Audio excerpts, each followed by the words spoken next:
During the colonial era, European rulers didn't just steal land, they tried to steal minds.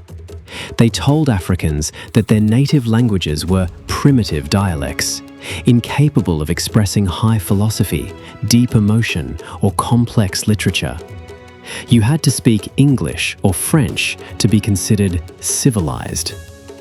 But on May 14, 1967, the president of Tanzania, Julius Nyerere, gave the ultimate cultural response. He didn't pass a law or give a fiery speech. Instead, he picked up a pen and published a book.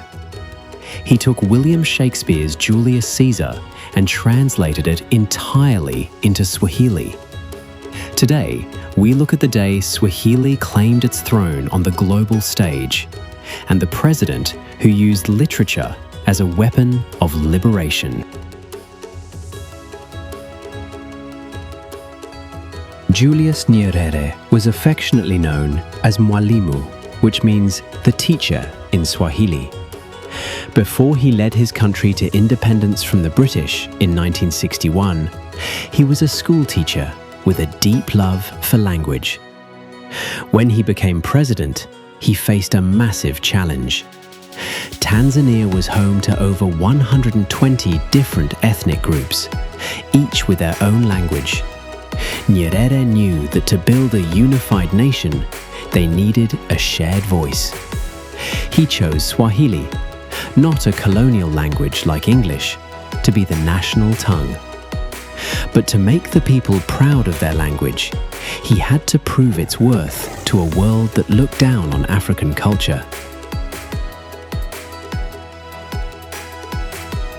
Translating Shakespeare into Swahili is an incredibly difficult task. Shakespearean English is full of metaphors, wordplay, and rhythmic structures. But Nyerere mastered it. When Mark Antony stands over Caesar's body and says, "Friends, Romans, countrymen, lend me your ears," Nyerere beautifully translated it to Rafiki, Warumi, Enyi Wananchi, Nisikilizeni. By the time the play was performed on May 14, 1967, the message was clear. Swahili wasn't a dialect. It was a rich, poetic, and powerful language capable of carrying the weight of the world's most famous tragedy. Nyerere used Julius Caesar specifically because it was a play about political betrayal, power, and assassination. Lessons he wanted his young, independent nation to study closely. The momentum built on May 14th changed the linguistic landscape of Africa. Today, Swahili is the most widely spoken African language on the continent, with over 200 million speakers. It is an official language of the African Union and is taught in universities from Harvard to Beijing. Nyerere's literary experiment proved that decolonization wasn't just about changing the flag at the Parliament building.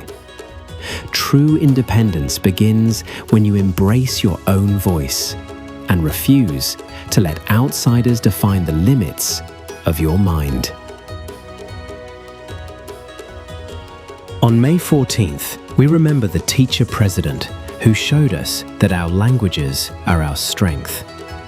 Thanks for joining us for On This Day in Africa. Do you speak Swahili or are you learning? Let us know your favorite Swahili word in the comments.